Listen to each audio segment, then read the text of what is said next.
Assalamualaikum warahmatullahi wabarakatuh. Perkenalkan, nama saya Dia Ayuda Stuti dari kelas Tadres IPS A. Di sini saya akan menjelaskan hasil interpretasi arsip yang berjudul Moda Transportasi Tradisional. Transportasi berasal dari bahasa Latin yaitu transportare, di mana trans berarti seberang atau sebelah lain dan porter yang berarti pengangkutan atau membawa. Transportasi berarti pengangkutan atau membawa sesuatu ke sebelah lain dari satu tempat ke tempat lain.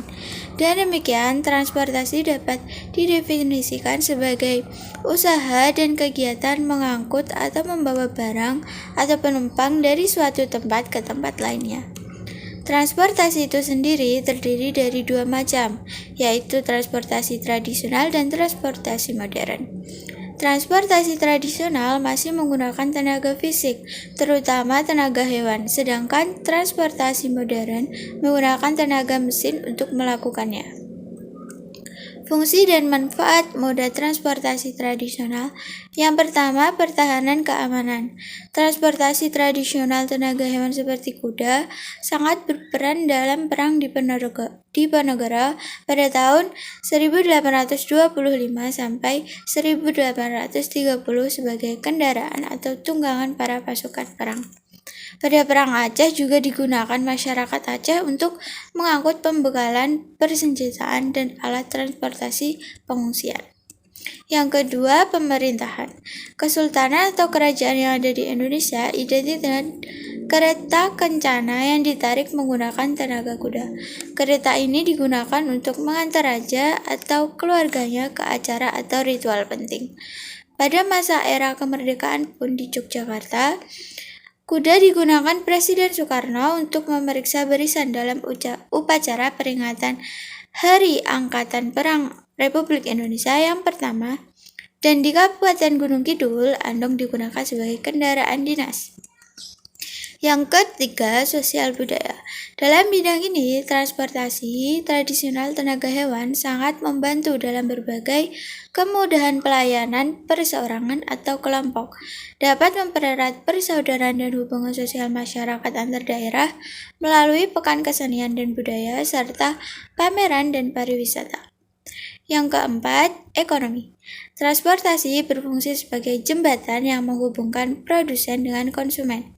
Transportasi tradisional tenaga hewan digunakan untuk mengangkut barang dari satu tempat ke tempat lainnya, sehingga memudahkan terjadinya interaksi antara penduduk lokal dengan penduduk luar, sehingga terhindar dari keterisolasian. Jenis moda transportasi tradisional menggunakan tenaga hewan. Pada awalnya berupa kuda dan kerbau. Bagi masyarakat zaman kolonial, kuda sebagai sarana tradisional menempati posisi yang sangat penting. Penaklukan dan perang dalam sejarah didukung dengan kekuatan kuda ini. Bangsa pribumi juga menggunakan kuda sebagai kendaraan tempur. Pada zaman ini, kuda menjadi kendaraan penting untuk mobilitas selama perang berlangsung.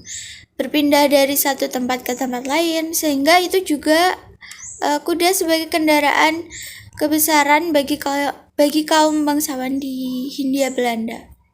Alasan utama mengapa kuda menjadi pilihan utama orang zaman dahulu adalah karena kuda salah satu hewan dengan kekuatan yang besar dan mempunyai daya jelajah yang luas. Kuda bisa digunakan dalam berbagai medan sekaligus, medan pegunungan, pemukiman, pesisir hingga gurun sekalipun. Kuda juga mempunyai kecekatan yang tidak dimiliki oleh hewan lain. Sementara kerbau memiliki beberapa peranan utama, yaitu sebagai penghasil daging selain daging sapi, sebagai ternak kerja, dan penghasil susu dan pupuk. Hingga kemudian moda transportasi tradisional beralih ke kereta kuda. Kereta kuda ini ada berbagai macam, yaitu yang pertama delman. Delman adalah kendaraan transportasi tradisional darat beroda 2, 3, atau 4 yang tidak menggunakan tenaga mesin tetapi menggunakan tenaga kuda. Sopir delman ini disebut kusir. Pada masa pemerintahan Hindia Belanda, delman digunakan sebagai angkutan antar daerah dan kendaraan sewaan. Yang kedua ada andong. Andong merupakan salah satu angkutan transportasi di Yogyakarta yang menggunakan tenaga kuda. Andong di Yogyakarta dahulu juga sebagai penanda status sosial bangsawan atau priayi atau kerabat keraton. Pada masa sekarang, andong difungsikan sebagai alat transportasi pengangkut barang-barang dan sebagai alat transportasi umum. Yang ketiga, dokar atau alat dokar. Dokar ini alat transportasi tradisional Jawa yang hanya mempunyai 2 roda dan ditarik oleh 1 kuda. Yang selanjutnya, bendi adalah kendaraan umum tradisional dari Sumatera Barat. Kendaraan ini berasal dari kota Solok. Bendi sering dijadikan kendaraan wisata. Selain itu, biasanya dijadikan kendaraan hias dalam pawai. Yang kelima, sado. Sado merupakan kereta yang ditarik menggunakan seekor kuda dengan menggunakan ban dari kayu yang dibentuk berupa lingkaran yang diberi lapisan karet. Yang keenam, gerobak. Gerobak adalah alat kendaraan yang banyak ditemukan di Jawa yang ditarik oleh 2 ekor kerbau. Dan yang terakhir ada cikar. Cikar ditarik oleh 2 ekor sapi. Bentuk gerobaknya lebih besar dan berbentuk rumah-rumahan di atapnya. Cikar difungsikan untuk mengangkat hasil bumi yang berupa padi, jagung, dan lain sebagainya, serta angkutan orang. Nah, itu tadi penjelasan dari saya. Ada kurang dan lebihnya mohon maaf.